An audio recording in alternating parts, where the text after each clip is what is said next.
মার্কিন সন্ত্রাসী তালিকায় আরও একটি সংগঠনের তালিকা যুক্ত করা হয়েছে। ভেনেজুয়েলার কথিত কার্টেল দে লস সোলেসকে বিদেশি সন্ত্রাসী সংগঠন হিসেবে ঘোষণা করতে যাচ্ছে। প্রেসিডেন্ট ডোনাল্ড ট্রাম্পের প্রশাসন সোমবার এই সিদ্ধান্ত আনুষ্ঠানিকভাবে ঘোষণা করবে।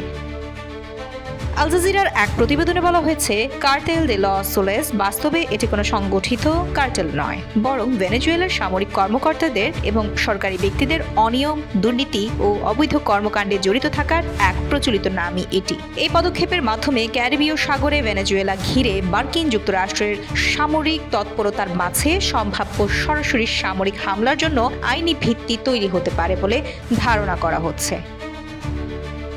যুক্তরাষ্ট্রের বেশ কয়েকজন নাম প্রকাশ অনিচ্ছুক কর্মকর্তা রয়টার্সকে জানিয়েছেন, ওয়াশিংটন শিগগিরই অঞ্চলে নতুন পর্যায়ের অভিযান চালানোর প্রস্তুতি নিচ্ছে। তবে অভিযান কবে শুরু হবে বা প্রেসিডেন্ট ট্রাম্প চূড়ান্ত সিদ্ধান্ত নিয়েছেন কিনা তা এখনো পরিষ্কার নয়। একজন জ্যেষ্ঠ প্রশাসনিক কর্মকর্তা জানান, ভেনেজুয়েলা নিয়ে তারা কিছুই বাদ দিচ্ছেন না। দুজন কর্মকর্তা আরও বলেন, নতুন পরিকল্পনার প্রথম ধাপে গোপন অভিযান চালানো হতে পারে, যার মধ্যে প্রেসিডেন্ট নিকোলাস মাদুরোকে উৎখাতের প্রচেষ্টাও থাকতে পারে। মূলত 1990-এর দশকে ভেনেজুয়েলার জনগণ সামরিক কর্মকর্তাদের মাদক পাচারে জড়িত থাকার অভিযোগে প্রথম কার্টেল দে লস সোলেস শব্দটি ব্যবহার শুরু করে। পরে দুর্নীতি ও অবৈধ খনি সহ নানা অপরাধে জড়িত পুলিশ ও সরকারি কর্মকর্তাদের বর্ণনাতেও শব্দটি ব্যবহৃত হয়ে আসছে। সোলেস বা সূর্যচিহ্ন বলতে উচ্চ পদস্থ সামরিক কর্মকর্তাদের ইউনিফর্মে থাকা বিশেষ প্রতীককে বোঝায়। 2020 সালে মার্কিন বিচার বিভাগ মাদুরো ও তার ঘনিষ্ঠদের বিরুদ্ধে নার্কোটিজম সহ বিভিন্ন অভিযোগে মামলা দায়ের করে